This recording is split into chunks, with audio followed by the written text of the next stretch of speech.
What is past life regression? Past life regression is a therapeutic technique using hypnosis to help you recover, relive, or discover the existence and the meaning of past experiences, which can often go into the idea of past lives. So, this is a concept that has to do with reincarnation, that is about us having multiple lifetimes or other existences beyond just this dimension. So if you're open-minded, if you believe that we may have existed more than just what we see here, then you might be open to the idea of past lives or past life regression, which is actually going back and exploring these lifetimes, exploring these existences, and seeing what they have to do with. I often like to think of this as if we just are one chapter in a book and you just read one chapter, you only know so much. But if you have the whole story, if you know the whole book, it contextualizes a lot of our experiences, our problems, our relationships, the core themes, the core wounds in our life that give us more meaning because there's a greater purpose behind these things. Oftentimes, through different lifetimes, we've explored a lot of similar experiences. We've approached things from different lenses, different viewpoints. We've lived a lot of different scenarios, sometimes on the exact opposite side of our perspective or viewpoint now. And it's potentially through this depth and breadth of experience that we can come to love and understand the full scope and journey of what life truly has to offer us. So it's really, really fascinating work. And in the work that I do with my clients, we actually go and uncover these and we understand more about what is coming up in the person's life. Oftentimes this can bring a lot of healing because sometimes if you just feel like the things that you're going through are isolated and it's just you going through them and you don't know what they mean or why it's happening, when you get the full picture, it allows you to have a lot more peace. You can rest easy, you can understand, okay, I understand why this is fitting in to my life, why this is coming into play. And the number one biggest benefit in that case is peace, is being able to let something go because now you have full clarity around it. So I've got notes here. So throughout this, I'm going to be looking down and making sure that I am covering everything that I want to cover because we've got a lot to get through in this masterclass. And so the bottom line with past life regression is that it helps you get to the bottom. It helps you uncover the deep roots of what the patterns are in your life now. So is past life regression real? So the idea of past lives you could think of as, okay, we may have had different soul memories, we may have had different incarnations in our family line, so there could be ancestral or generational themes coming up. Sometimes what even happens in a past life regression could be looked at as a metaphor. You don't actually have to believe that past lives are real or know that past lives are real to actually go through an experience and have success. Because even if you look at what comes through as just a metaphor, just a story that your subconscious is making up, what is real is the healing that happens. Now, this is undeniable because so many people have past life regressions and they really get healed through the process. They really find emotional healing. They really find that their mental patterns and some of the negative, destructive, ruminating thoughts that they might have start to get cleared, start to feel better. And this is just because we are connecting with our subconscious or our superconscious in such a way that it's helping us work through our issues that we have in the present, in our present life, our present circumstances. So again, sometimes all that means is that you just see things from a different angle and maybe you're kind of imagining that you're this character, or there's this story that is now tying to your life now, and it helps you see things in a certain way. What I always say is that the reality of these experiences that we might have in past life regression connects to our depth of trance, because whenever we're in a light state of trance, the experience is going to be mostly in our thoughts, or maybe we might be seeing images vaguely, kind of like a memory, like it's all black in our mind. We're not sure if we're the ones making it up, or if we're really seeing these things, or if we're just coming up with it. Whereas if we're in a deeper level of trance, we're really having an experience. It's an undeniable experience of really existing, potentially in another person's body. I've had clients say, wow, that were female, for example, say, I've never experienced what it felt like to be a man. Because in that experience that they were having, they were so deep in trance that they really were feeling the feelings and the emotions and everything that comes with actually being in that person's body. In other cases, people will have real strong emotional reactions. They'll really be crying, or they'll really be feeling certain things very, very deep, and they come out of it and they say, I know that was me. I have no doubt in my mind. Now it's all coming back. So it's really like a memory that they're remembering, and then it just triggers something in them, or it brings something up where they're like, I have no doubt. So I look at all this as much as I can objectively. Some people have experiences where they're unsure. Some people have experiences where they are sure in their minds. And it's not for me to critique or judge, as I'm accepting everything. And so if you're curious, it may be worth you having an experience for yourself to see how you feel. And I will say that the depth of trance is very important. So I find that when I work with clients over a number of sessions, it always goes deeper. So even if, let's say, we were to just do one session and it doesn't go as deep as it could, by the second session or the third session, it does go deep. So I just want to say that, because if you do only do one session, you may not go as deep as you want to go, or you may not have the full depth of the experience that you could possibly have. It doesn't mean that it was a problem with you or the practitioner or anything. It could just mean that you just need more time in that space to be comfortable. Oftentimes we're coming into sessions like these with a lot of unknowns, and we're kind of fearful, or we're not sure what to expect, and we don't know if we trust the practitioner or the process or even ourselves. And all of these things come into play to stop us from really being able to let go, surrender into the process, and have a really deep experience. But I find that that is so important, to have a deep experience, because then you really start to connect with all of this experientially versus just intellectualizing it, or it being a mental concept or construct.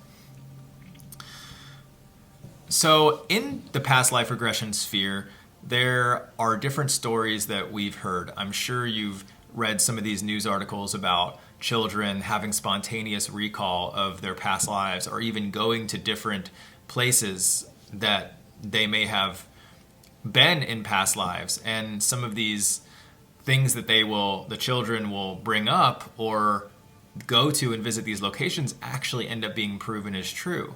Or maybe in a session you might remember details that you then go and look up later, and you can verify that these were true. So things like this happen, and these can be looked at as proof of past life regression. Of course, or of past lives. And of course, there are always skeptics, and it's just as good to be discerning. So I'm always supportive of that as well. Be as discerning as possible.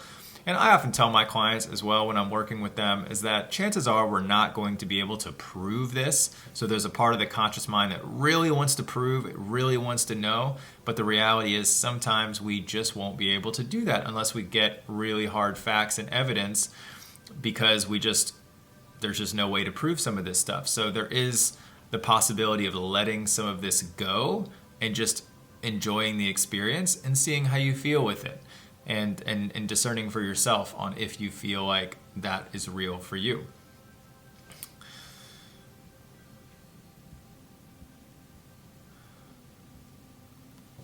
Is past life regression dangerous? So some misconceptions around this in hypnosis in general is that you can get stuck in hypnosis, or that it's always going to be reliving traumatic incidents and things like that. So there's a concept, I will say, that you won't get stuck in hypnosis. Hypnosis is just an altered state, just like whenever you're driving a car, you're technically in an altered state. When you're watching TV, you're technically in an altered state. If you even close your eyes, your brain instantly shifts into the alpha state. So technically, you're in an altered state, so you can't get stuck. It's just like going to sleep at night. It's basically like saying, could I get stuck in sleep? No, you can't. Unless you're in a coma. Then you might. But this isn't that. So you won't get stuck. Another thing is we may be concerned about reliving traumatic incidents. Now, there is a concept in shamanism that has to do with soul retrieval, and you can look at past life regression as a modern version of soul retrieval, where we're actually going back to different time periods that we may have lived as a soul and reintegrating that in the now. And this is actually grounded in a lot of truth, in the sense that when we go through trauma or we go through a difficult experience, even in the present, in childhood or growing up, for example, a part of us freezes. A part of us our energy may get stuck in that time period with these people because it was so traumatic for us or fearful or difficult that we couldn't move forward. And some of our power from perpetrators around certain time periods may even be stuck with them. And so it's causing us to internalize some of these things and create internal suffering of not forgiving ourselves or not being compassionate towards ourselves or forgiving others or being compassionate towards others or accepting certain situations. And I'm not here to say what's right or wrong. It's just what I've observed is that it is true that whenever we go through these incidents, that some of our energy gets stuck. And because it gets stuck, that causes us to feel blocked or feel emotionally held back, like we're not able to move forward. And it ends up causing a lot of disruptions in our life. An analogy I use is think of a pipe. And if a pipe gets clogged, the flow is blocked. And instead of this being a pipe with water, for example, this is our energy flowing, our emotions flowing the way that they should, because we've got that stuckness, that block there that's actually connected to these different time periods. So if you believe or you're open to the idea of past lives, then it would make logical sense that if you went through a traumatic or a difficult experience in a past life, that some of your energy would be stuck there. This is where it gets really interesting because it brings up the transpersonal nature of our existence, that we are more than what we see here. We are a bundle of parts. We are our inner child. We are our former selves. We are all these different parts in this symphony playing together, but when certain things go out of balance, we may need to revisit or reintegrate those parts. It doesn't mean that we always have to revisit trauma. That's actually not common from my perspective and my experience, that we are always going back in past life regression sessions to revisit or relive this trauma. Oftentimes we're integrating this in various creative ways that our subconscious mind or superconscious mind can help us process. Sometimes we can be going back to certain time periods or certain experiences and getting a sense of what happened. Or maybe we're looking at things from a third person perspective, kind of as if we're watching it like an observer. And other times it doesn't even have to do with anything that was difficult. Sometimes we're just getting a sense of these lives or these experiences that we had that are similar to current present problems or certain things that are then giving us unique perspective on things, or maybe showing us certain lives or certain experiences we had that were very positive, or we overcame certain things, and it helps us become more empowered because we remember who we truly are. It can be difficult to explain this, but I will use this analogy again, is think of us as a chapter. And think of our soul as the whole book. We can be a lot more confident when we understand our whole book rather than just our story or our chapter. For example, let's say that one of my core life themes is resilience. Well, it may give me more confidence to know that I've built up so much resilience and I've had so much resilience over the course of different lifetimes to show me that I am a resilient person.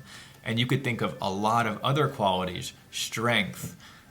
For example, maybe I'm doubting my strength because I'm not making it through a situation in my life the way that I want to be. But then I could go back and revisit certain situations and see, wow, I was a warrior here, I was a president here, you could see anything, even if it was just more mundane, because a lot of times the lives aren't these fantastical theatrical stories, but at the same time we can still go through these mundane experiences, but see how even then we had a lot of strength, and it reminds us who we truly are, and that gives us our power back. So there's a lot of different things like that going on, but ultimately what I want to clear up here is that past life regression is not dangerous. I've done hundreds of sessions, worked with hundreds of clients, and I've never had a single one that was going into a direction of being extremely uncomfortable. There has been certain situations where people will see things that are not the most pleasant, but when that happens, I always notice that they're ready for it. They're wanting it. They're inviting it. It's not like something that they don't want. If they do see something a little difficult, it's because a part of them says now is the time, and even they're ready so they can make it through it.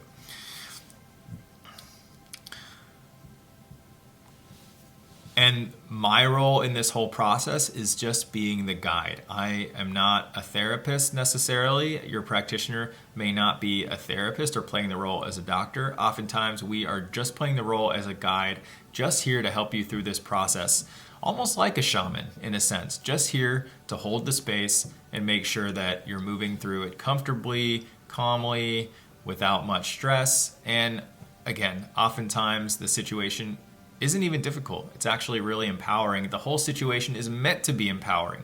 It's meant to give you your power back. So even if it does get a little uncomfortable at times emotionally, it always ends with you reclaiming your power and taking your power back and feeling more catharsis or more clear or more balanced. So it always ends up getting you, in a sense, where you need to be from my experience.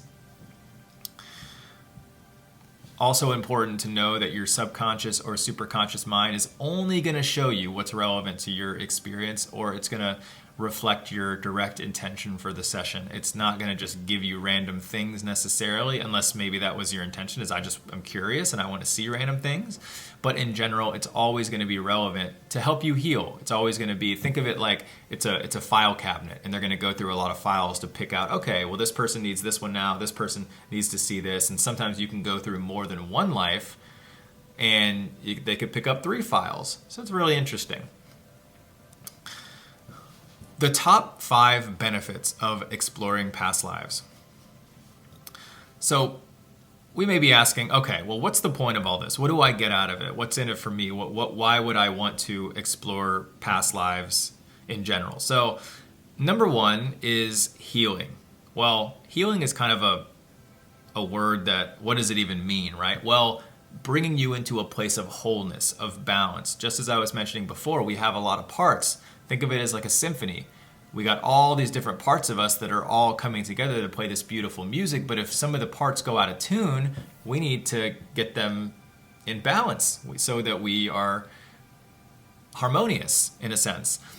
So if you ever feel really strongly like you've got a lot of fear or a lot of anger or a lot of sadness, or you're feeling extreme shame or extreme guilt, oftentimes when it becomes too extreme, like if you notice that, okay, yes, it's normal for me to feel these emotions, but some of these emotions just feel way too over the top, like I feel way too much fear about this, it's not even logical, that's a telltale sign that something is out of balance. Because when your logical mind is noticing that something's off, then you're kind of like, okay, there's something going on here that it isn't the way that it should be. And when you notice that, and you really notice it and you observe it, then you know that something's off. And again, that's the number 1 way to notice, is that you're actually noticing it. You're being like, okay, something's not right here. And that's what tells you there's something underneath the conscious mind. It's in the subconscious domain. And you can go and explore that and be able to heal that and bring that into balance. So fears, phobias, anxiety, stress, overwhelm. But when it peaks into things that are not fully logical, that's number one. Number two is understanding relationships. So you may have heard this concept of karma, or this idea of soulmates or soul family, soul connections. And you may have even felt like in your own life, you may have karmic relationships with people, or you might be more connected to people in ways that you might not even realize. Maybe you feel an extreme love for someone, or an extreme sense of really being connected to them. Or maybe you feel a sense of really not liking someone, or someone being an antagonist, or having some type of karmic bond with them in some way, even if it doesn't make logical sense.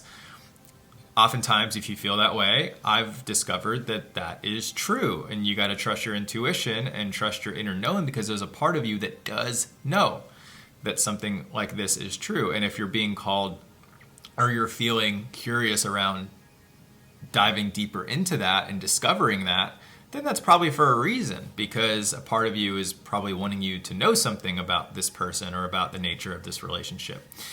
So past life regression can help you understand what your connections are with these people, and maybe you start to realize that I've had different roles with this person.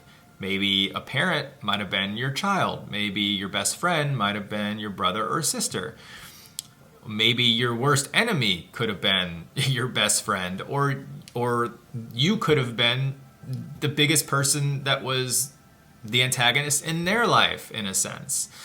So there's all sorts of interesting things. I've even found that there's perhaps my ex-girlfriend killed me in a past life, which is pretty funny, and that me and her had a lot of different connections where we were always kind of either in a really strong partnership or really antagonizing one another. And actually gave me a lot more peace, because I was really having trouble processing that breakup. And then I realized, whenever I did a past life regression, I understood more about it. It allowed me to let it go, because then I realized, okay, we're connected on a soul level, and we play these different roles, and this is just what we chose to play in this life, and I can let that go. It's okay. It doesn't need to be anything. And it can be really difficult when we really want something with someone, and we realize that it's not working out, and it doesn't make any sense, because we really feel like they're a soulmate. We feel very deeply connected to them. And it can be very healing when we can learn the nature of that this is maybe how it's supposed to be. And even if that doesn't make it any easier, maybe it can bring us a little more peace on a deep subconscious soul level, to know that life still goes on, and that we can still have experiences with this person. And maybe it wasn't intended to work out here, but it can always work out in the future. Another thing, number 3, would be discovering your unique passions, talent, strength, gifts, skills, things like this, values. So just as I was mentioning, when you can really understand that some of these gifts, some of these qualities that you've experienced throughout many, many lifetimes, and as a soul, you've brought these things in for a real reason, it can be very healing, and it can be very exciting to fully embrace that about yourself, to know this isn't just random, this is intentional, and this is a gift, and this is something that you can really build on. We all have gifts, every single one of us. Every single one of us has strengths and values and certain things to offer that we bring in the world. And sometimes our greatest abundance can come from leaning into those gifts and using those gifts. So I always like to think of this as our abundance path. When we're right aligned with our path, that's when we can create the most financial abundance, or even just abundance in general, just an abundance of love and an abundance of friendships or anything. But when we know what that path is, we can really lean into it. So if we don't have clarity around our purpose, our mission, things like that, we can get a better sense of that when we know what we're here to offer and what our core value is, or what our core values are. So getting that full sense of who we truly are is the number one thing to me in the world that we could possibly do for ourselves. It's just connecting with ourselves, building that sense of self-trust, and really knowing ourselves deeply, because then we're just naturally confident and we just move through life in that way. Overcoming the fear of death, number 4. This was the single most important thing for me in my life that really started changing things. Because as many of you know my story, I got actually diagnosed with a life-altering illness in my early 20s, and I was seemingly coming face to face with death at the time, and it was very scary, and it was even traumatic for me. But over the course of time, as I overcame this, it has brought me so much peace to know that life goes on, and to even take this on as a job, do past life regression, do this hypnotherapy work, working in altered states of consciousness, spirituality and all these things, and doing that as a career, and sort of making death my friend in that way.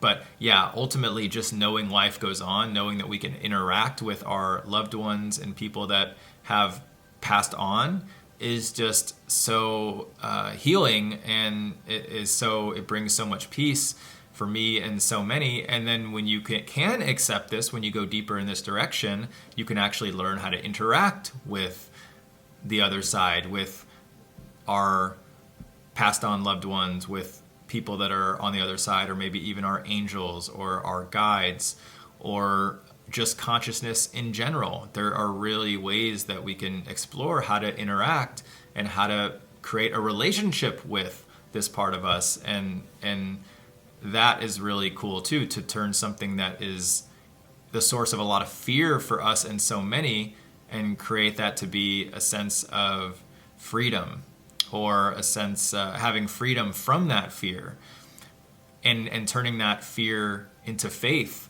can be very empowering, and can help us, because if we have that fear, it kind of runs our life in certain ways. We may not know it, but those fears that we have are really pulling the strings underneath the surface. So when we really remove that fear, the runway is completely clear to actually build very strong faith.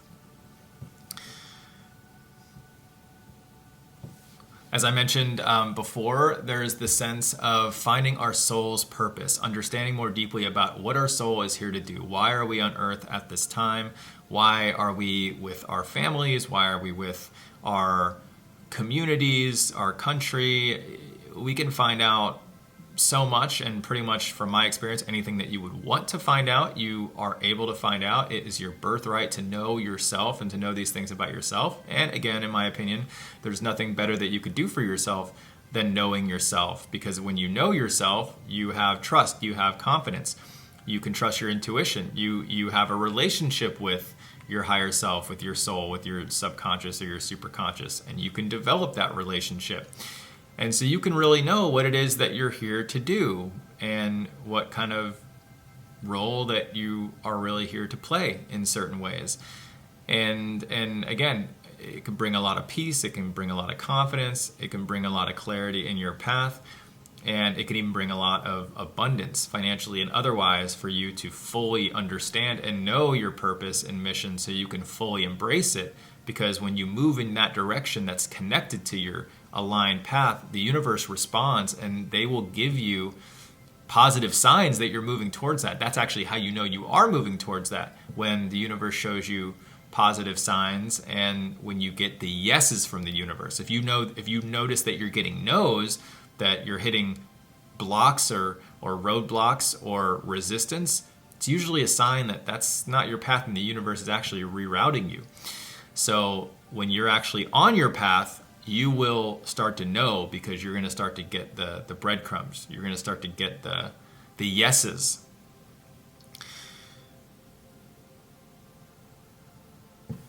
All right. The pioneers of past life regression. Well, number one, bottom line, if you only know one person in past life regression, the main person to know is Brian Weiss. Brian Weiss is the most significant name in past life regression because of his contributions to the field. Mainly also because he came from a more scientific background, where he was a doctor, a psychiatrist, I believe, or a psychotherapist, but he was very high up in his field and in his research facility. I can't remember exactly the school, but he was very high up in his school and on the faculty, and yeah, he was at a very high level of intellect with this, and he was seeing clients. And he had a client that went into a past life, and he was very, very skeptical, but he kept working with her, and he realized that she would go to these past lives and they would work on different issues, and these issues would completely clear from her life. He was astonished. He was like, whoa. And he couldn't prove if she was making it up or if it was real. But what he did know is that the healing was real. And that's exactly what I said at the beginning. I can't prove to you, I can't convince anyone that anything is real. And is it even relevant if something's real, if the healing is real? Because we're able to see, look, this healing is real. Whether this person really lived this life or this person's just coming up with it or their subconscious is just coming up with something, who knows? But it's working. So let's keep doing it. So that was his mentality. And he kept working with her, and he realized that all of her issues cleared up as a result of going through all these different past lives, and her life got exponentially better. And he felt like he was going to be rejected from the scientific community, but he felt so compelled to share this that he wrote a book, and that book went on to be a massive, massive bestseller. And he went on to Oprah and all these different shows and just became super famous because of all this. The book is called Many Lives, Many Masters, and I highly recommend reading it for any of you who want to know where to start in this field. You're curious about just taking a first step, read this book, because this is really going to open your eyes, and it's a great read as well. And again, be discerning. You don't have to accept any of it, but just be discerning while you're reading it, and you'll notice, wow, this is interesting, especially coming from a person who was very, very skeptical. And myself included, I was very skeptical whenever I got into this. Sometimes I say I was one of the most skeptical people. But I just saw time and time again how this is really working and helping so many people. And I became just fascinated with it, and it was fun. And I wanted to embrace it because then I would get to know where it goes from here. And I'll tell you, I would never have expected or imagined that it would take me to some of the places that I've been, or see some of the things that I've seen or experienced with clients in sessions. And I'll talk about this in other videos, and I have talked about this in other videos, but yeah, just some of the results and some of the things that happen in the sessions, I wouldn't have believed if you told me. I mean, they could even be looked at as miracles potentially, but that's an extreme word to use, but it's things that I wouldn't have believed if you told me before, and it changed my entire perception on life and what's real and what's possible. And namely is basically just when clients are really deep in trance, they can even change their accents. They can you can almost become a different person in certain ways, the way that you're talking. And I've even directly connected with clients' higher selves, or in the sense what Brian Weiss even calls masters. I've connected with these beings too in these spaces, and I can only speak from experience to say some of the things that they were telling me and that I've learned have just been undeniable and things like that. So I'm not here to try to convince anyone. I'm just speaking from my own experience, but be discerning. Other people who made a name for themselves in the space, there is a lot of them, but I always say, the big three in this entire field are Brian Weiss, Michael Newton, and Dolores Cannon. There's a lot of other names, but these are just the big names because they each kind of had their own methodology and modality where they took it further. They built on one another's. So Michael Newton ended up going even beyond past lives to the in-between lives realm, and Dolores Cannon went even beyond that to the superconscious or the higher self, to actually just go straight to the source and start connecting with what could be called the oversoul or our higher consciousness, and connecting directly. So I don't want to lose anyone, but I go into this in other videos, and you can take a look at the other videos I have on QHHT and quantum hypnosis and different things, and learn more about all of this, because I go into all that in those videos. All right, let's move on to preparation for your session. So how to prepare for your first past life regression session. So number one, the main thing to do is get a good night's sleep and come in relaxed. I mean, number one is basically come in relaxed. So you want to get a good night's sleep. You want to be well rested if you can. You don't want to have a lot of stress going on that day. I always tell my clients, if you can, don't do anything on the day of your session, or schedule your session to be after work. Try to avoid any situations that are going to make you stressed. If you can avoid coffee, things like that, things that will make you wired. Anything that's gonna cause you to be potentially distracted or agitated is going to make it harder for you to relax and harder for you to fully just surrender and let go into the process. And I know some of us feel like, letting go, I don't want that. That doesn't feel comfortable for me. Just know it's not letting go to anything outside of yourself. You're basically just letting go to allow a deeper, more greater, higher intelligence part of you to come through. And it's not like you're unconscious, I will say. It's not like you're going out or going under the way that you think of it. You are engaged in the process the whole time. Now, yes, some people do kind of go out to a degree, but it never feels that way. And it only happens if you feel comfortable and safe. It's never going to be something to where you're not in control and you don't want something to happen. And sometimes with substances that can happen. If you do any type of psychedelic or anything, those types of things can happen. But this isn't that. This is something that is totally permission based, that you allow yourself to go deeper as you feel more comfortable with the process. So just know that. I just want to clear that up because I know some of us are a little nervous about this concept of letting go. But when I say letting go, it really just means trusting the process, allowing this greater part of you to show you things, and for you to be engaged in the process and conscious the whole time. So another thing is just be comfortable. You can bring a snack, you can bring water. A lot of practitioners will have these types of things for you. You can bring an eye mask. I highly recommend that. It helps to keep things focused. I provide snacks and drinks, water and eye masks and these types of things for my clients, but depending on if yours does or doesn't, you could always bring them just in case anyway. Another big thing is set expectations properly. Not all practitioners are the best at this. And also just sometimes we come in with very high expectations in general, and it's important to know that that you don't want to come in with any expectations, because if you have expectations, think of it as like you went in to see a movie thinking it's going to be 100 on Rotten Tomatoes. It might be a 99, but you'll be disappointed when the reality is, hey, it's 99. It's still pretty good. So, or it's great in that regard.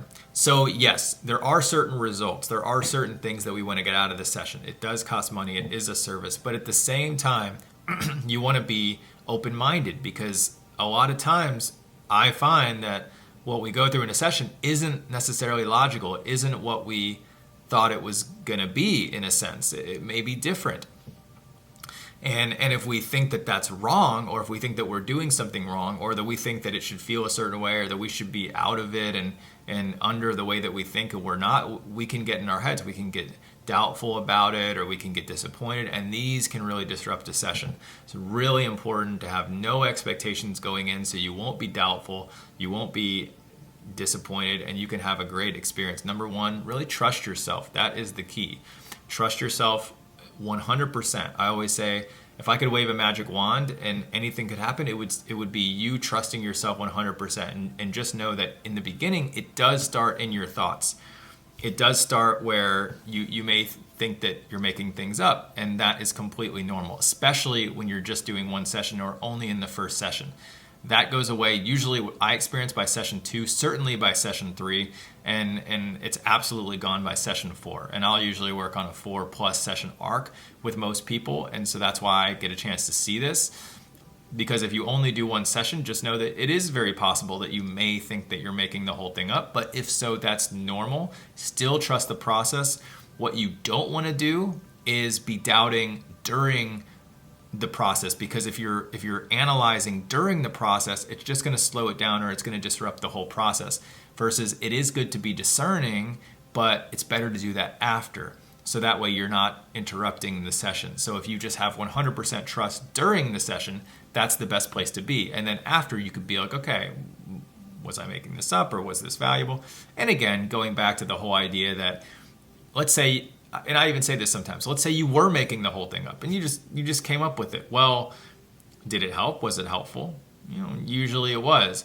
But the reality is that you're not making it up. You're in your subconscious, so something is showing you that. So it's more the question that you should be asking, in my opinion, more than am I making it up, is did my subconscious show me this for a reason? Like, what was the reason my subconscious was showing me this? What was the reason that out of all the millions or billions of things I could have came up with, it was this out of everything? And the deeper that you get, the more you know that it's not just in your mind, you're actually being shown it visually or experientially. And then it's more like a dream. So then you really do know, hey, it's not me coming up with this. I actually really was receiving this and experiencing this. And what was that for? So less about was I making it up and more what was a part of me showing me this for. Another way I like to put it is think about a dream. When you wake up from a dream and you know you're having a dream, did you come up with that dream? Well, what do we mean by you, right? Did your conscious mind come up with the dream? Well, no, because your conscious mind was not even involved. It was sleeping. You woke up and then you experienced something. Well, what was the dream? Who was showing you that? Was it you? Well, yeah, it technically probably was you, right? It was a part of you. It was your subconscious. So were you making up your dream? Yes and no. Consciously, no. Subconsciously, yes. Did it have meaning? Did it help you? Was there something significant? Maybe. Well, let's explore that. This is like a waking dream. This is like going into a dream conscious and being able to interact with the dream, like a lucid dream. So I like to get us thinking that way, because then we start asking the better, deeper questions. Just something to keep in mind. All right. So it's good to drink water. It's good to eat before. Make sure that you come in and you're not on a complete empty stomach, because the sessions are, right, they're 3 to 4 hours, sometimes longer. And you want to make sure that you're not going to get super hungry so you don't get agitated. You do want to come in a little hydrated, but don't drink. I usually recommend not drinking too much water, just because then you might have to go to the bathroom a lot during the session. And it's not a problem if you have to go to the bathroom during the session, but if you're constantly coming out and going back and coming out and going back, it can just interrupt it a little bit. It's not going to be the worst thing in the world, but at the same time, if you can avoid it, that's good. But sometimes it's just unavoidable, because sometimes I actually find that going to the bathroom can be a good thing, because sometimes after you have an emotional release and you actually let go of things, your body is then reflecting that process, and then you have to go to the bathroom, and it's kind of your body's way of physically releasing.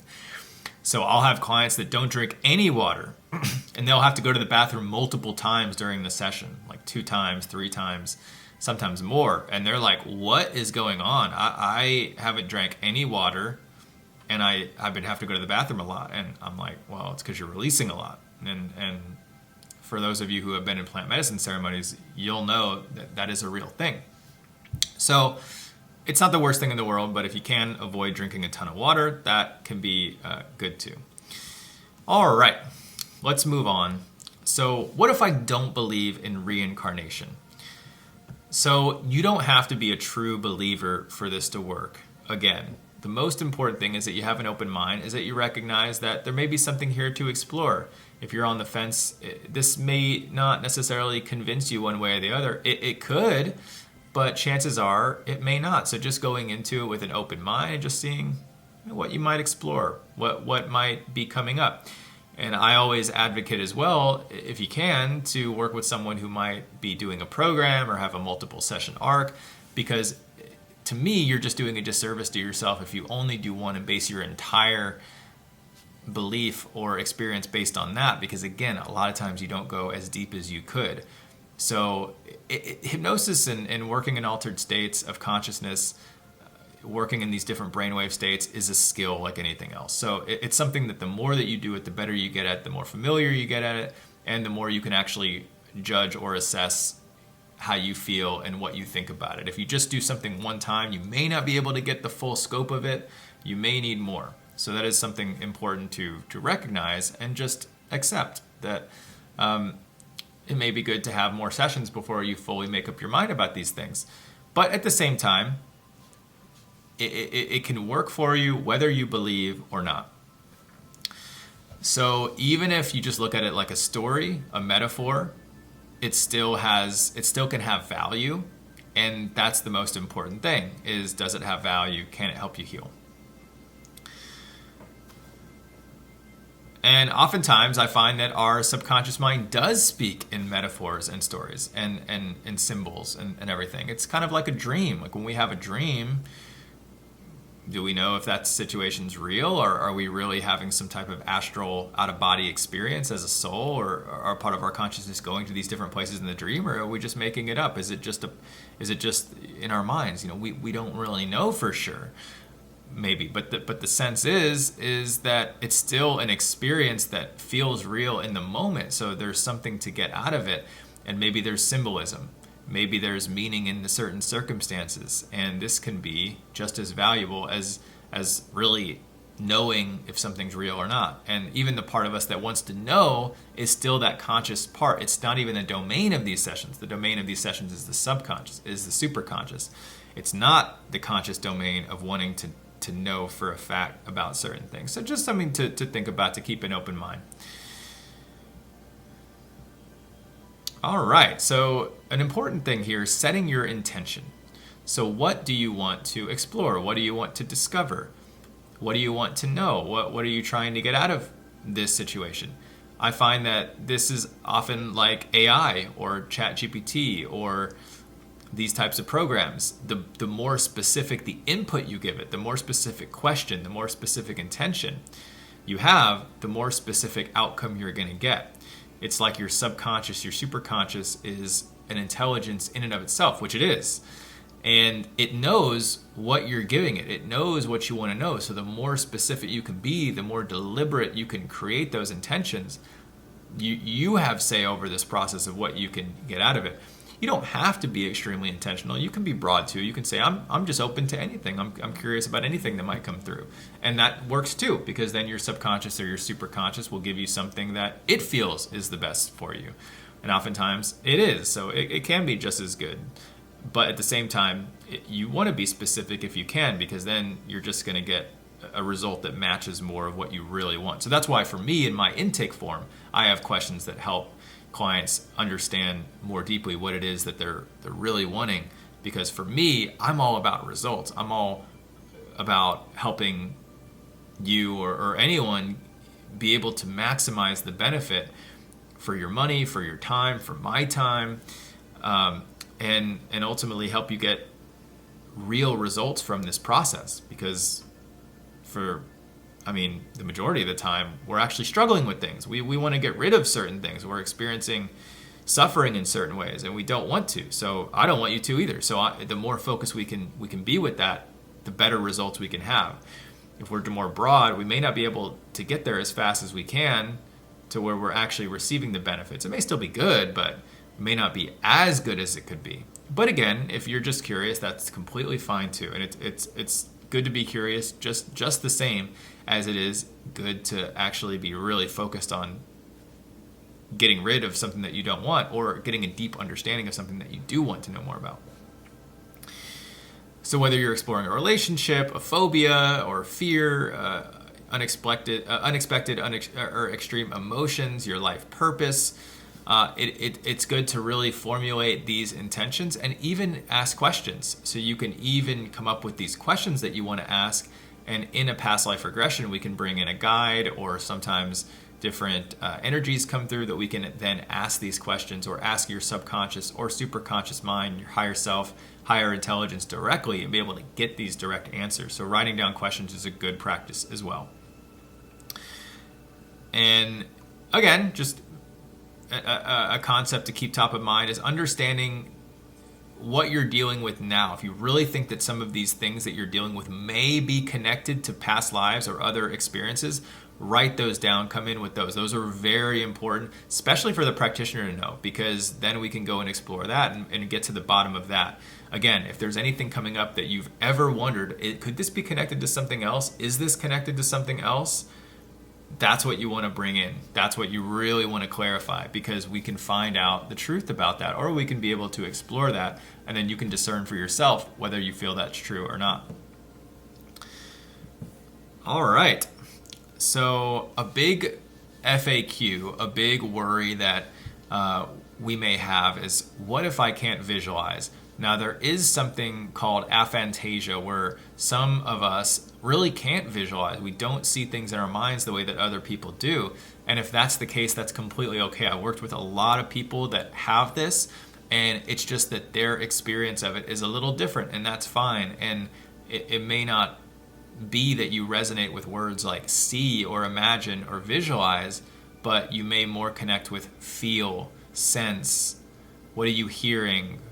What kind of a feeling, what kind of a sense do you get? I usually find that it just means that there's other ways that we kind of interpret, and we can still, as long as you dream, as long as you have dreamed or you can dream, then you can do this too. It's just that maybe your interpretation of that is a little different. So what I find is that all of us can imagine, because we've all created things in our life. We're living a life where we've created things, and in order to create something, we had to kind of think it up first. We had to think about it.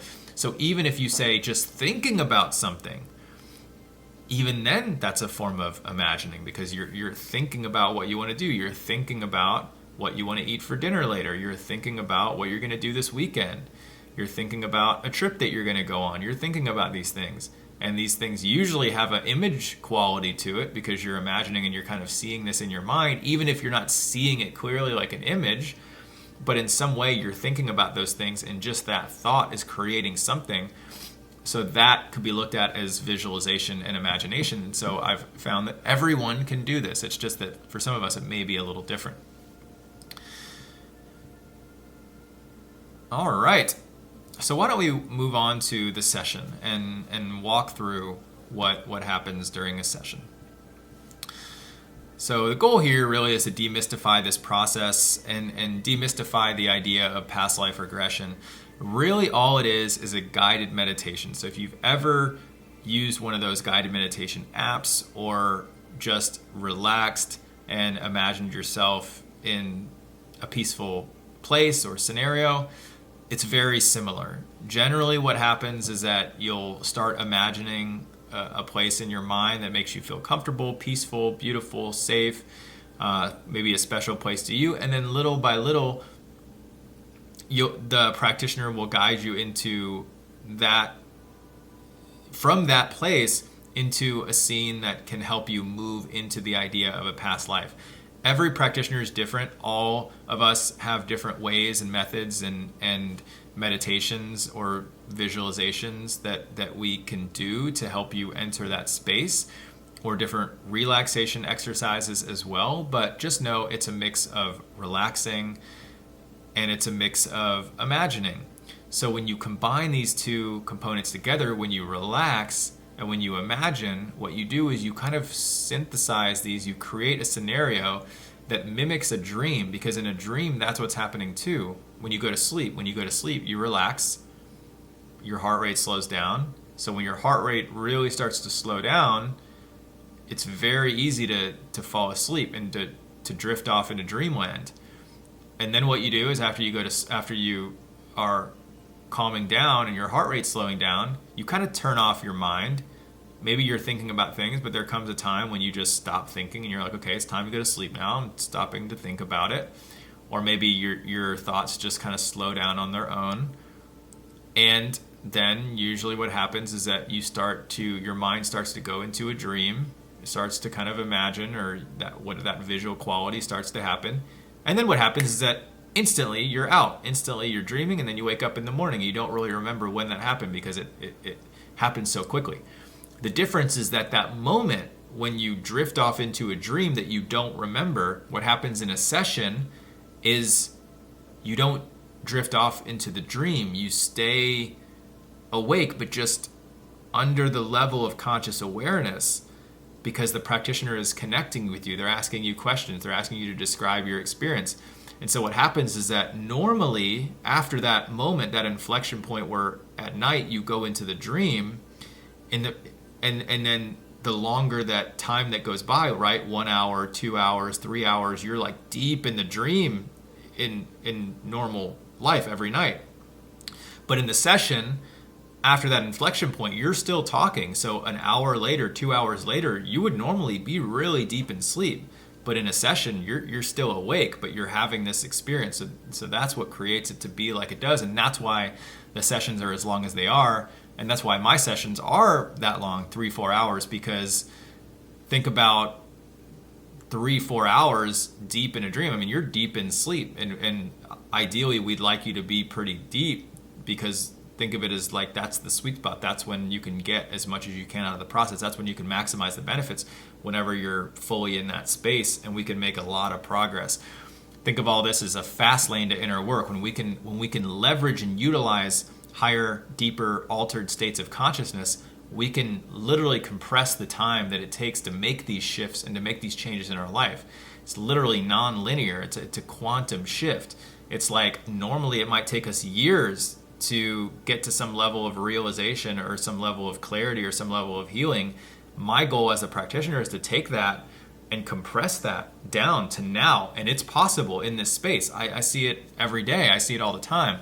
So that's the idea, is we're really making a quantum shift in past life regression, where we can compress these timelines and be able to create all this healing to be now.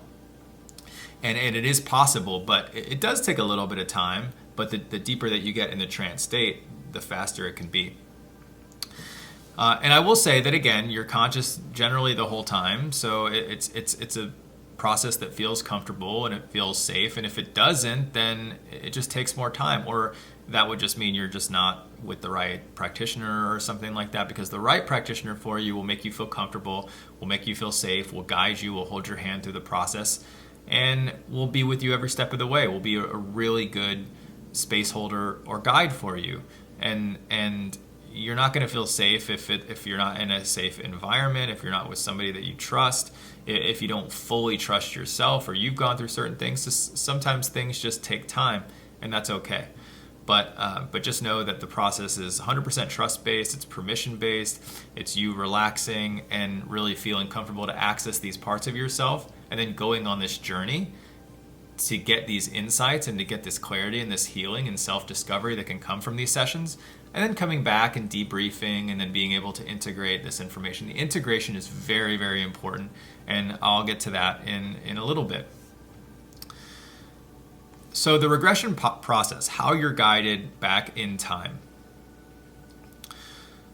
So generally speaking, again, every practitioner is different, but in the guided meditation, a lot of practitioners have their own methodologies. Some use walking down steps, some use doorways, some use something like a bubble of light or a cloud or some sort of vehicle that can take you into the past life. There's all sorts of ways to do it. And I've heard of everything you could think of, even a canoe. You get in a canoe and you go down a river. So there's a lot of different ways. Really, anything is possible. Your subconscious can work with all of it. It's really your subconscious bridging. It's called the effect bridge. It's your subconscious can bridge you into these places, but the practitioner, such as myself, can help facilitate this process by using some imagery that can make you think about that.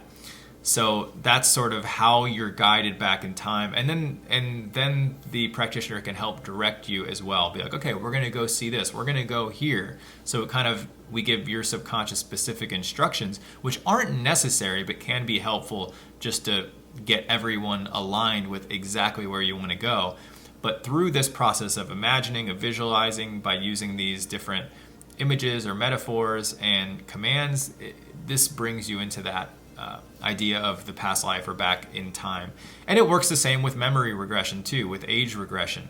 Let's say it's not about past life. You just want to go back to explore childhood, or there's something that you're going through that isn't connected to a past life. It's connected to something that you've experienced in your memories. It would be the same thing. you just go through the door and you would go there, or your practitioner would guide you into that space. So these are actual, proven techniques that really work, not even for something like spirituality or past lives. I mean, these work just in general in clinical hypnosis to help you go back to certain time periods to work through things. So these are the same techniques that clinicians and doctors and full on people that aren't into spirituality at all use. It's just adapted for something that goes beyond. All right, and then there's also processes of deepening this as well. So your practitioner will oftentimes be able to help you deepen the process to get you deeper states of trance. So one popular method is just deepening that visualization, the descriptions, having you describe more in depth what you're seeing or what you're imagining to kind of absorb you more into it.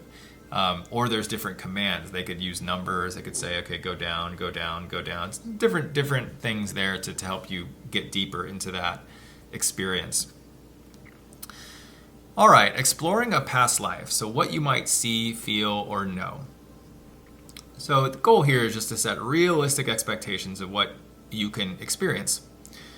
So sometimes this can be like a movie. It can be like you're watching a movie. It can be just like spontaneous sort of memory recall. It can be something like you're really experiencing this like a lucid dream. The actual experience is 100% connected to your level of trance. So again, in the lightest stages, it's just in your thoughts. You're just thinking about it. When it gets a little deeper, it's kind of like you might see some images, but it might be more like a memory, like it's all black in your mind, but you're kind of getting a sense of something.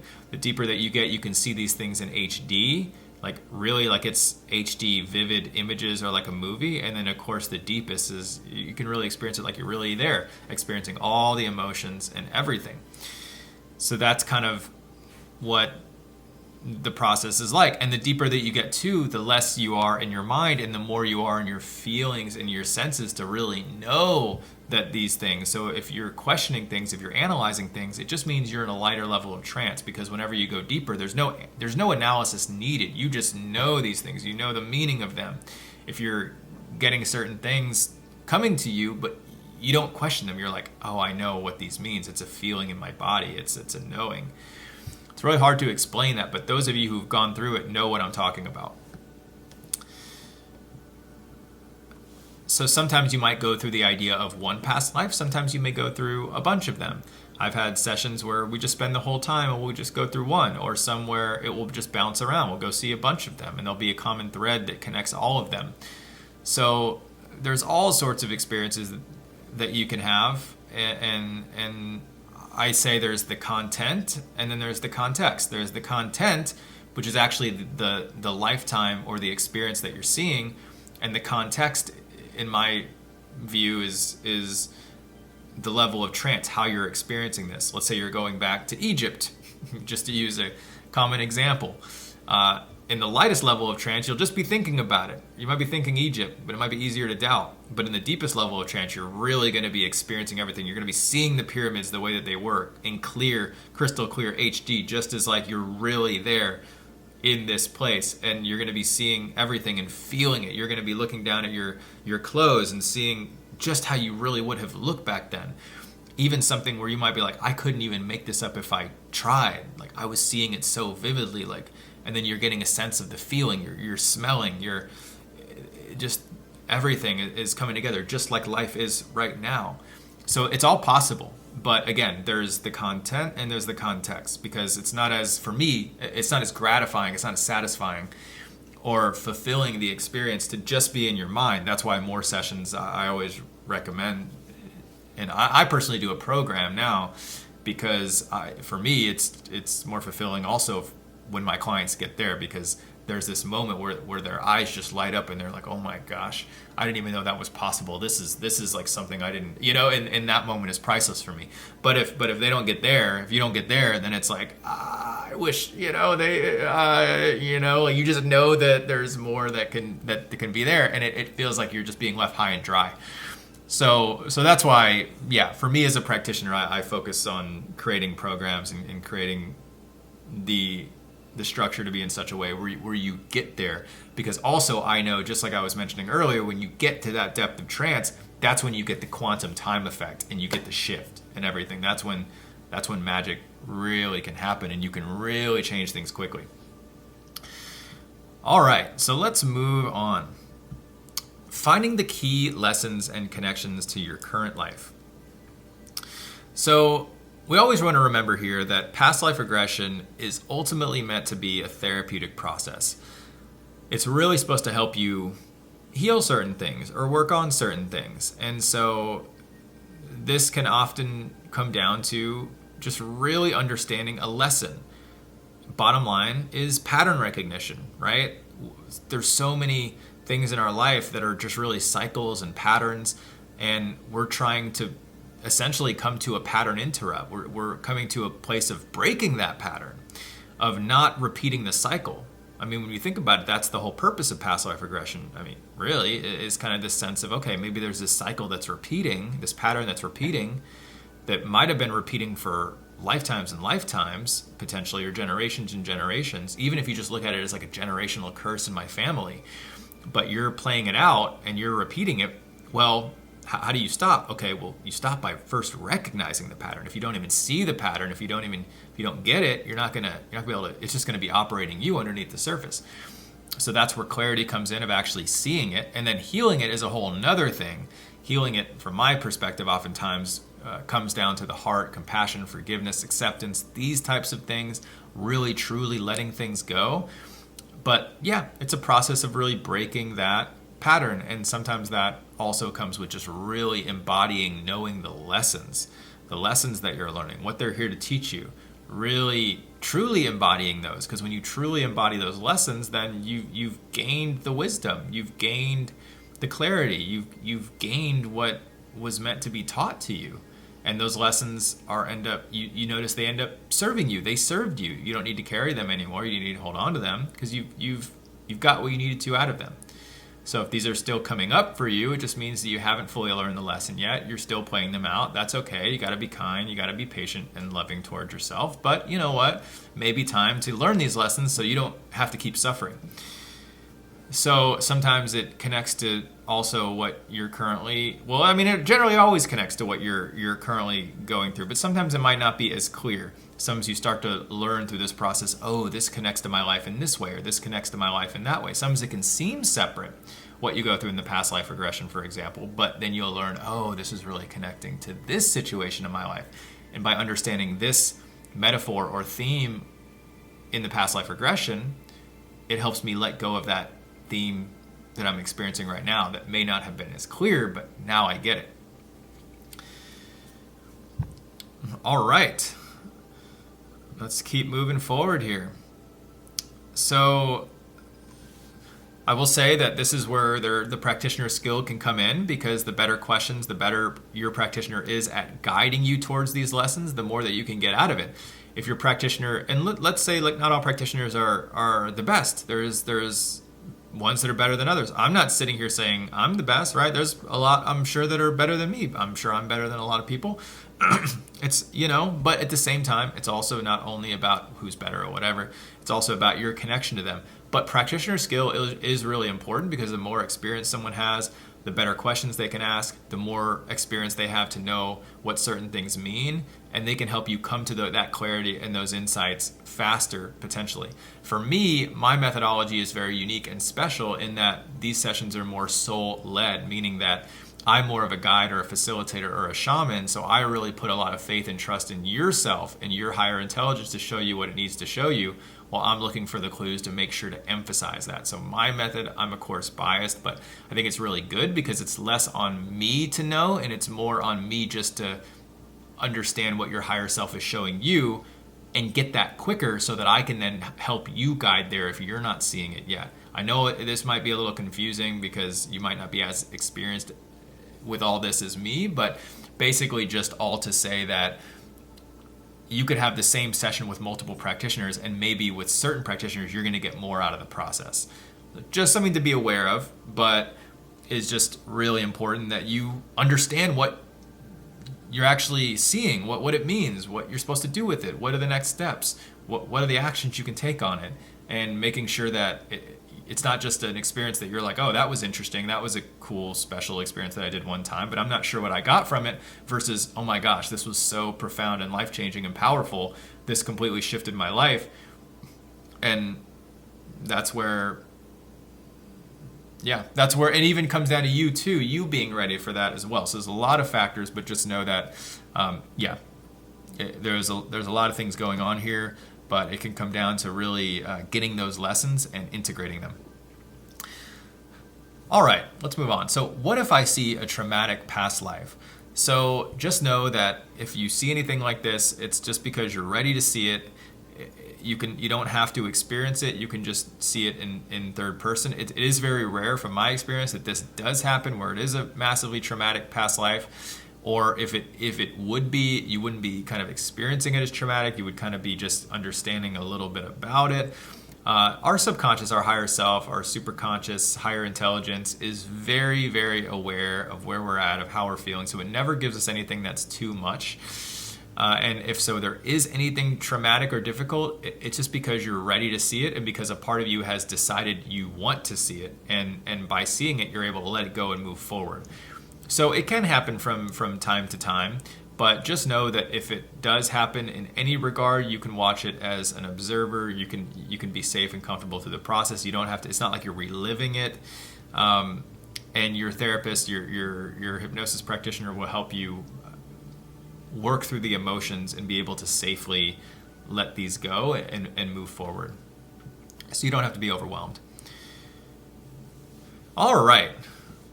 We are getting close to the end. We've got a couple more things left to cover. The first thing is integration. So this is how to kind of integrate the wisdom and the learnings from the session into your daily life. This is the most important thing, and it's the one thing as a practitioner I'm focused on specializing in the most. And the reason for that is because, does this sound familiar? You might say, hey, I've tried a lot of things, but nothing has really worked for me, or certain things have worked, but they haven't really stuck. Or I've seemed to make breakthroughs before, but they don't really last. Or I've always seemed like I'm on the cusp of a breakthrough, but I never fully make one. Well, you want to know why this is the case is because you haven't been able to fully integrate. Ironically, integration is sometimes the thing that we don't think that we need. We don't think that, we think that we can have an experience and that experience alone is just going to solve the problem for us. But the reality is that no, it may not. We may need to really consciously process that experience and be able to really act on it. And this is unfortunately an area that a lot of people are not focused on, and that are not really helping people effectively with. So it's for me an area that I really focus a lot on. So this comes down to the most important thing here about the session, in my opinion, because this is how to maximize the session, is integration. This is literally the difference, again, between you having an experience that you walk out of there saying, this was great, but what do I do with this information now? What does this mean? Versus you walking out being like, I've got a plan, and then you put that plan into action and you get benefits and you get results. I mean, it's literally the difference between getting results or not. Because there's two components to a session. There's the session itself, and then there's the results that you get afterwards, right? You can have an amazing session, but not get any results from it. You can have a session that you might have thought, I don't even get it. I don't get what this is all about. But then you get amazing results from it.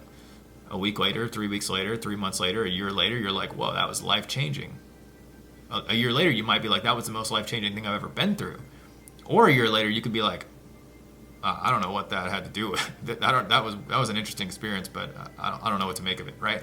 So those are two very real realities for you going into this process. And which one do you want? Right? Probably the one that's going to get you those results and be an amazing experience. So the results have to do with the integration. So that's why even with more popular groundbreaking cutting edge research around psychedelics and around neuroscience, neuroplasticity, forming new neural pathways and things like that, there's come to be this idea of this neuroplasticity window, which essentially means that after you have an experience that can alter the mind and change things, the mind is more adaptive to change drastically immediately following these experiences. And if you don't act on this, it's more likely that things will just go back to the way that they are versus you changing those permanently. And so a lot of times we want to put that on the practitioner and say, oh, like, you need to be the one to make this permanent, which is somewhat true because the practitioner does need to create the type of environment for you to get the most success from a process like this. But at the same time, it really just comes down to a lack of knowledge around it, because it ultimately, I mean, we're responsible for ourselves. So it's really responsible. You're really the only one responsible for you changing your life. And so the more that you know, the better off you'll be. So that's why it's really important for you to know that after an experience like this, that's where you want to act on it. That's where you want to put these things into practice. And whether that means reviewing the material, going through the recording, journaling, meditating, really thinking about how you can create action items around these types of things, working with your therapist on it, talking about it with your husband or your wife or anyone in your life, your friends. This is all very important, really just sitting with it as well. But just know that immediately following the session, different things are going to emerge. This is when you can really, be able to work on these things and process these things. There's also a process in neuroscience called memory reconsolidation, which basically says, in a nutshell, that when these memories, and it doesn't even have to be a memory, it can also be just emotions connected to certain memories that are causing us to feel stuck or blocked or causing suffering. When they get reactivated, which happens in a process like this, again, not just saying it's revisiting, but maybe we're working on something that is now coming up, that's also the perfect time to change it, to interrupt the pattern, to introduce a new one. Whereas so much science and so many processes around therapy these days are, especially in talk therapy, trying to create a competing line of thought to push the other one down and to avoid it, to make it go away. And then we realize that nothing changes because this root is not going away. So memory reconsolidation says, no, instead of doing that, we're gonna address this and change it at the root.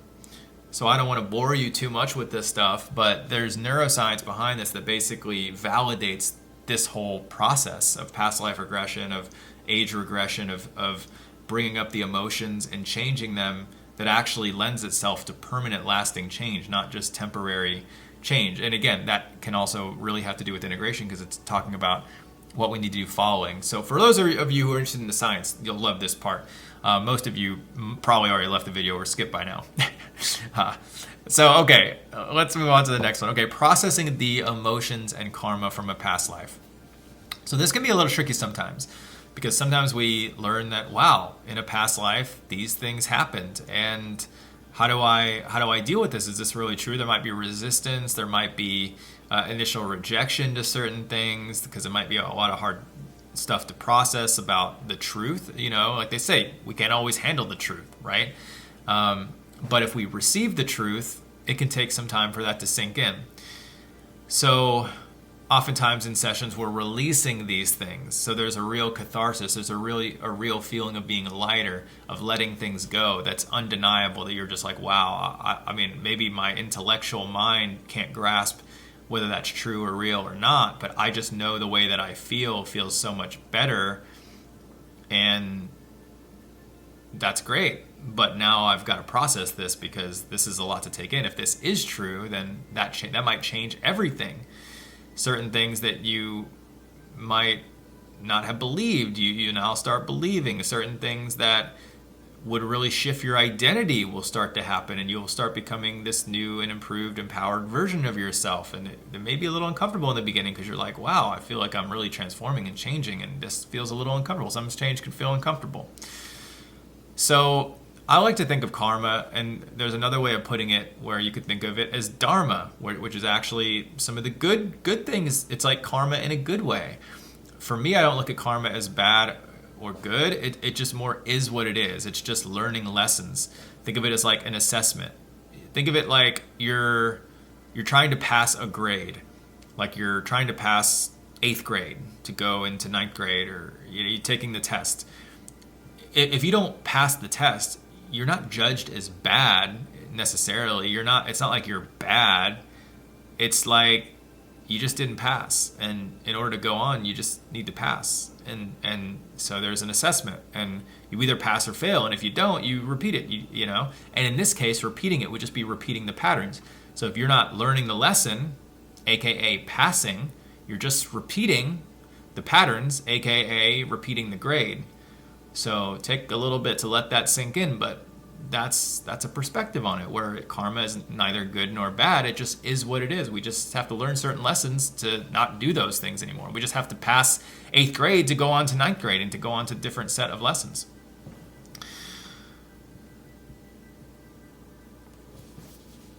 All right, and also a lot of what helps us pass these classes is acceptance, forgiveness, compassion, self-care, different things like this.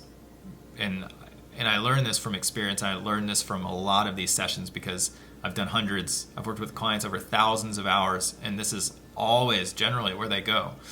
So yeah, just know that this isn't something I'm just coming up with. This is something that I've learned over thousands of hours of sessions, is that if you want to hint, if you want to learn the lessons, think about the concept of acceptance, of compassion, of forgiveness, especially towards yourself. That's the most important one, is you.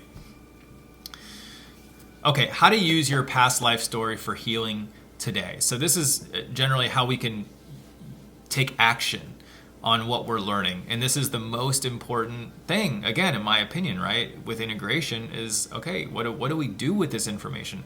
This is the number one thing that I hear from people, essentially, right immediately following their session, is, what do I do with this now? There's so much that I've gained, there's so much that I've learned, but now what?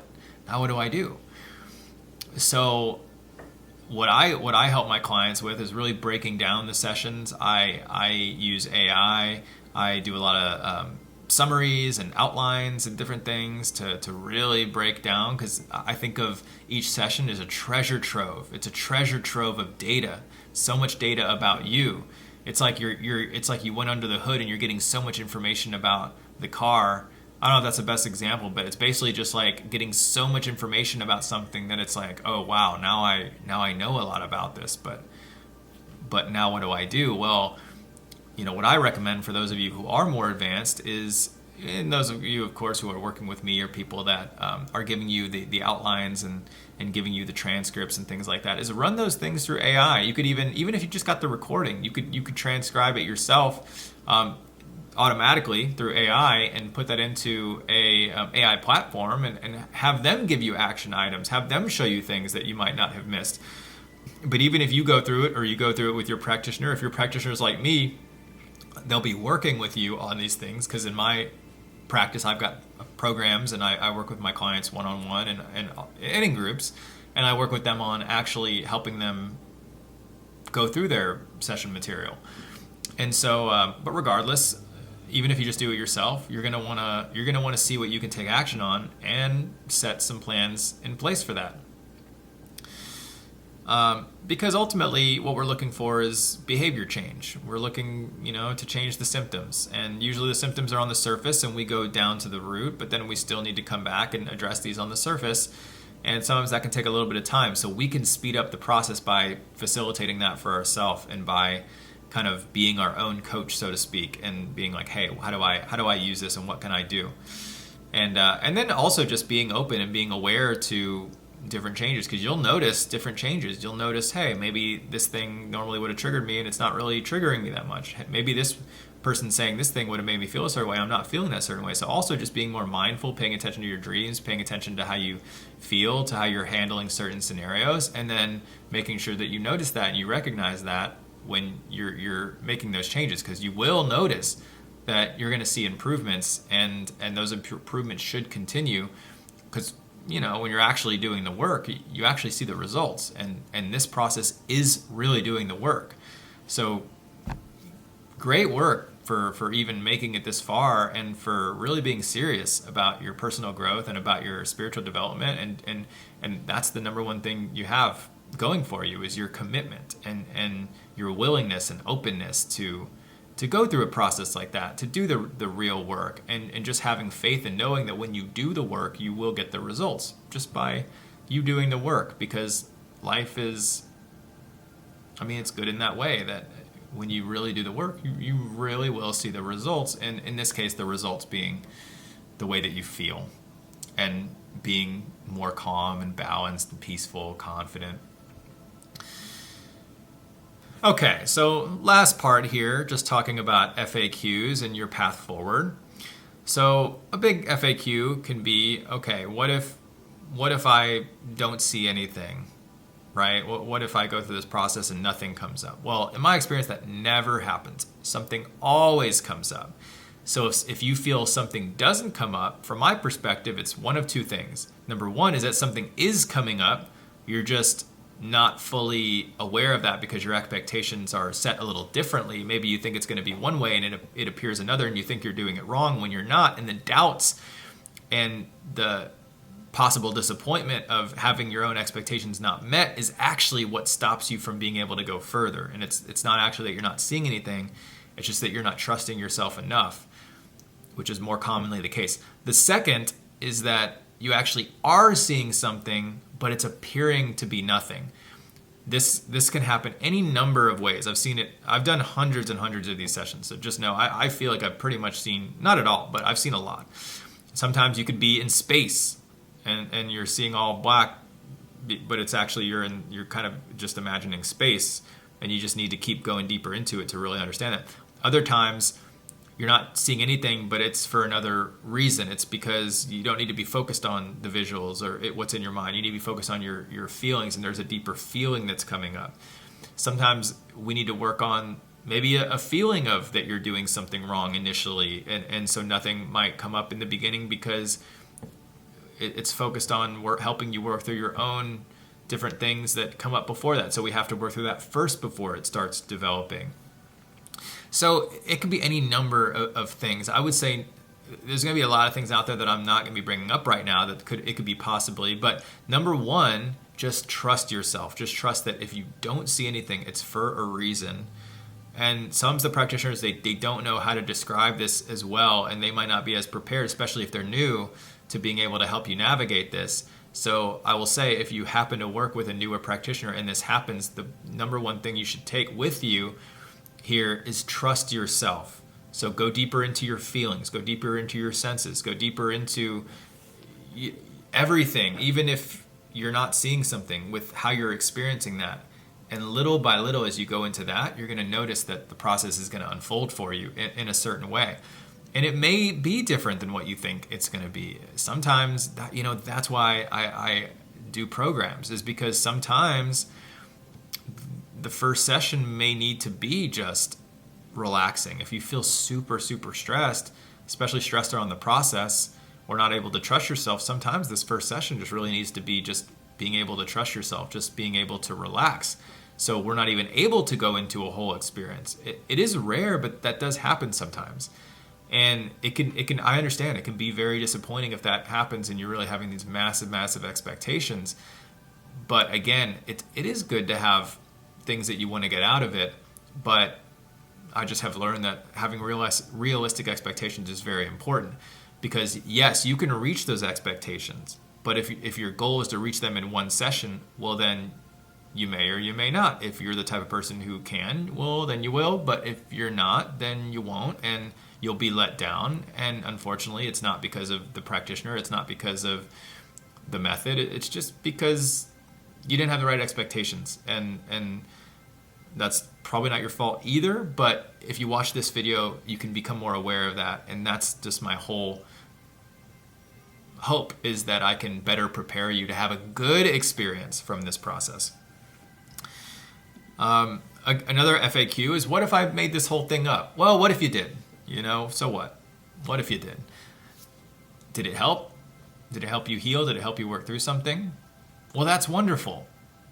And sometimes I find that it's not supposed to convince you. It's not supposed to do anything that is going to be just a crazy experience that would just blow your mind. You know, sometimes it's actually just supposed to be something that just gets you a little bit further in a certain way.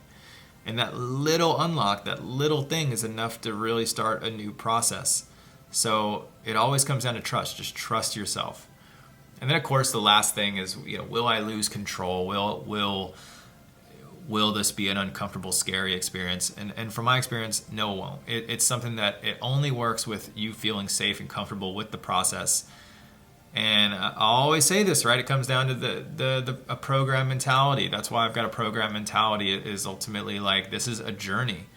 This isn't a one-time event. This is a journey, and it can take time like anything else. And sometimes it will take time because we need to feel more comfortable and safe with the process, and we can't just manufacture that. We can't just fake that. We can't just fake, oh, I can feel comfortable being vulnerable and open with this person that I don't know. I can't just fake trusting myself if I don't really trust myself. I can't just fake that I've never done hypnosis or I've never worked with an altered state before or done something like this, and I'll just be able to relax fully into it. I can't just fake that maybe I've had a difficult upbringing and I don't really know what I believe, and if you're just asking me just to trust, I can't do it. And sometimes even if we want to, our mind is like, no. Sometimes even if we want to, we're even going to say, oh, I'm going to do this, I'm going to let go, I'm going to do it elsewhere. Our mind's still aware and present and being like, no, we're still going to make sure that this is, you know. So just know that, the process can take time. Sometimes, I mean, I'll never be the one to say you won't have a miracle, you won't have a massive transformation immediately, because I see it happen all the time. It's just that, is it possible? Yes. Is it probable? It's not realistic. It's more realistic that it's going to take a little bit of time, from my experience. It's very possible and very probable that you're going to have an amazing breakthrough, an amazing transformation, an amazing experience. 100% possible, 100% probable. What's not probable is that it's going to happen instantly. So keep that in mind. And if you have an open mind, that's wonderful. It's a great place to be. So next steps, I work online. If you want to have a session with me, you're more than welcome to check out my availabilities. If I'm currently open for sessions or open to doing different work, depending on when you're looking at this, you can check out the description. And you don't have to work with me. Work with anyone. Work with anyone that you trust. Work with anyone that you connect with. Work with anyone that you resonate with. If you want to do it in person, look to see who's doing this around your area. Go to Google, go to AI platforms. AI platforms are wonderful now. You can even search, hey, who in my area is doing this? Or if I'm open to online, like who would be the most of a match for me? There's a lot of different ways you can do it. There's different practitioners directories out there. I've got a lot more videos on my channel here. So glad you're sticking around and watching this video, and that you've watched as long as you have. If you've made it this far, go ahead and leave me a comment and let me know a little bit about you, or let me know what you liked about this video or what you thought about this video. I'm growing a community here, community of cycle breakers like us who are just breaking generational cycles. So welcome, and thank you for watching, and I'll see you soon.